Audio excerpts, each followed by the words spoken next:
तो आप ये सोच सकते हैं कि सलमान खान जो है क्या वो 5 करोड़ रुपए नहीं दे सकते, और गैंगस्टर लॉरेंस बिश्नोई उनसे ये 5 करोड़ रुपए क्यों मांगेगा।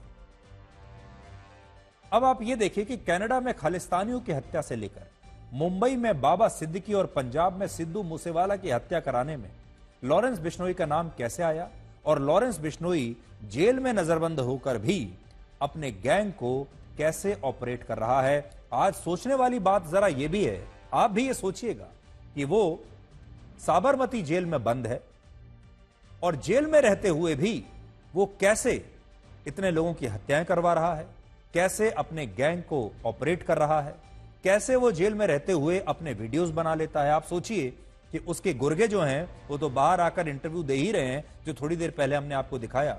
लॉरेंस बिश्नोई भी जेल में बैठे बैठे मीडिया को इंटरव्यू देता है, जेल में बैठे बैठे अपने वीडियोस बनाता है और लगातार जो उसे संदेश देना होता है वो दे देता है। कैसे? लॉरेंस बिश्नोई 31 साल का है और उसका जन्म पंजाब के फजिल्का में हुआ था, और बहुत कम लोग इस बात को जानते हैं कि वो पंजाब में छात्र राजनीति का सबसे बड़ा चेहरा बनना चाहता था एक जमाने में। वर्ष 2010 में जब लॉरेंस बिश्नोई ने चंडीगढ़ के डीएवी कॉलेज में छात्र संघ का चुनाव लड़ा था, तब पंजाब यूनिवर्सिटी स्टूडेंट्स ऑर्गेनाइजेशन के उम्मीदवार ने उसे हरा दिया था, और इस हार से लॉरेंस बिश्नोई इतना निराश हुआ कि उसने गैंगस्टर गोल्डी बराड़, लखप्रीत, इंद्रप्रीत और एक और गैंगस्टर करणी के साथ मिलकर उस उम्मीदवार के पैर तोड़ दिए थे। जिस उम्मीदवार ने चुनाव में इसे हराया, उस उम्मीदवार के पैर इसने तोड़ डाले थे। इसके बाद लॉरेंस बिश्नोई को पुलिस ने गिरफ्तार किया था और कुछ दिन जेल में रहने के बाद फिर उसे जमानत मिल गई। फिर वर्ष 2011 में लॉरेंस बिश्नोई ने फिर से छात्र संघ का चुनाव लड़ा और इस बार वो चुनाव में जीतकर डीएवी कॉलेज के छात्र संघ का अध्यक्ष बन गया।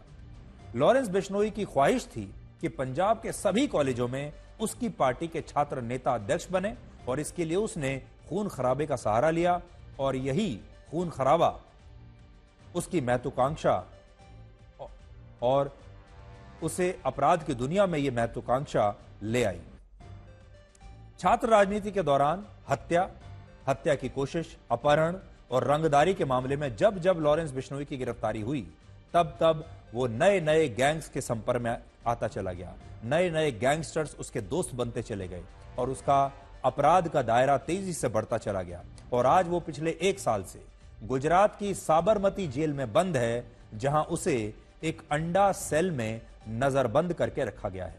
अंडा सेल में नजरबंद करके सबसे खतरनाक अपराधियों को रखा जाता है, आतंकवादियों को रखा जाता है, और उसी तरह का व्यवहार, उसी तरह की सजा इस लॉरेंस बिश्नोई को भी दी गई है। लेकिन आप सोचिए, इस सब के बावजूद कनाडा कहता है कि उसके यहां खालिस्तानियों की हत्याएं लॉरेंस बिश्नोई करवा रहा है। भारत में बाबा सिद्दीकी और सिद्धू मूसेवाला की हत्या के आरोप लॉरेंस बिश्नोई पर लग रहे हैं। सलमान खान को धमकाने के आरोप इस पर, इसके गैंग पर लग रहे हैं। एनआईए के मुताबिक लॉरेंस बिश्नोई के गैंग में 700 लोग हैं, जिनमें ज्यादातर शार्प शूटर हैं। इनमें भी 300 से ज्यादा शार्प शूटर अकेले पंजाब से आते हैं। तो ये पंजाब का एक बहुत बड़ा गैंग बन गया है।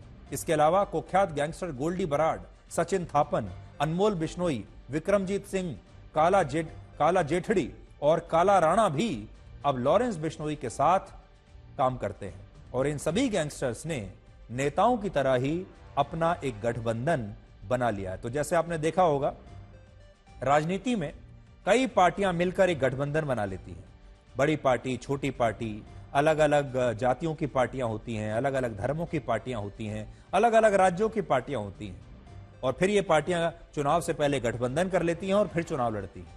अब ये जो गैंगस्टर्स हैं, अपराधी हैं, इनके जो गैंग हैं, ये भी अब आपस में गठबंधन कर रहे हैं।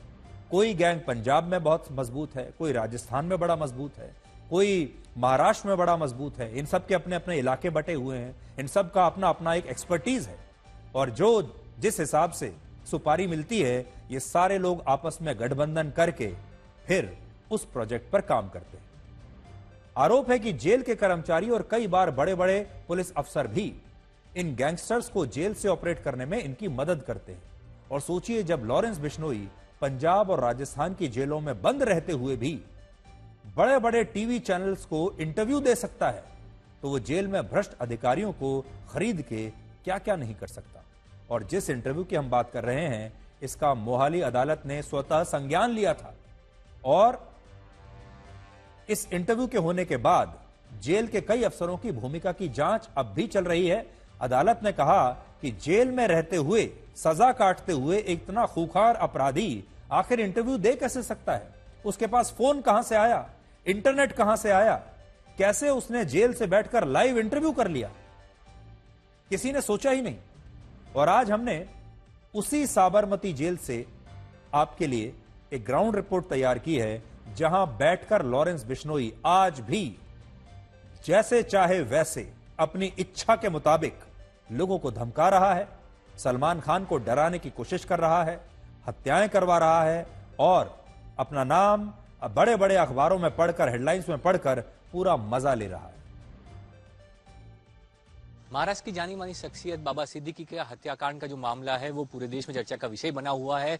उसका एक कनेक्शन गुजरात के साथ भी जुड़ता हुआ दिख रहा है। जो सक्की सुई है वो लॉरेंस बिश्नोई गैंग पे गई है और उन्होंने जो है सोशल मीडिया में पोस्ट भी किया था। अभी हम जो है वो साबरमती मध्यस्थ जेल में है, जहाँ पे एक विशेष सेल में लॉरेंस बिश्नोई को रखा गया हुआ है। साल 2023 के अप्रैल महीने में गुजरात एटीएस को ये कस्टडी दी गई थी। उसके बाद एनआईए का जो ड्रग्स केस चल रहा है, उसी विशेष कोर्ट में उसका केस चल रहा है और वही इसीलिए वो साबरमती जेल में जो है वो बंद है।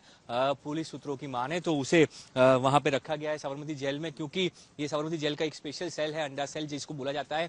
उसके अंदर लॉरेंस है, उसके साथ और कोई आरोपी जो है वो नहीं है और कोई कैदी वहां पे नहीं है, सिर्फ लॉरेंस अकेला रहता है। अभी की जो बात है उसके मुताबिक कोई भी एजेंसी ने अभी संपर्क नहीं किया है और अभी लॉरेंस गुजरात की जेल में है। ना ही उससे कोई पूछताछ की गई है, ना ही उससे अभी तक कोई मिलने आया है।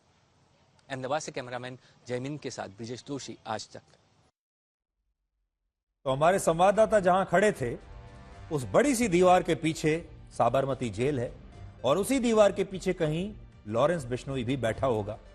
और कौन जानता है, हो सकता है वो वहां टीवी चैनल्स भी देखता हो, अखबार भी पढ़ता हो और वो जानता हो कि बाहर उसके बारे में क्या बात हो रही है और अपने आप को हर जगह हेडलाइन में देखकर आज वो काफी खुश होगा और बड़ा एंजॉय कर रहा होगा। बड़े दुख के साथ आज ये कहना पड़ता है कि हमारे देश में सोशल मीडिया पर गैंगस्टर लॉरेंस बिश्नोई के सैकड़ों फैन पेज बन चुके हैं और लोग लॉरेंस बिश्नोई का महिमा मंडन करके उसमें अपना आदर्श ढूंढ रहे हैं और इस गैंगस्टर के वीडियो से युवाओं को प्रभावित किया जा रहा है, उसे देशभक्त बताया जा रहा है। और ये ठीक वैसा ही है जैसे हमारी फिल्मों ने एक जमाने में अंडरवर्ल्ड डॉन दाऊद इब्राहिम का महिमा मंडन किया था। लेकिन चाहे अपराधी किसी भी धर्म का हो, किसी भी विचारधारा का हो, कोई कातिल किसी भी धर्म का हो, किसी भी विचारधारा का हो, हम यही कहेंगे कि यह गलत है। और लॉरेंस बिश्नोई जैसे अपराधी हमारे युवाओं के लिए कभी भी आदर्श और नायक हो नहीं सकते।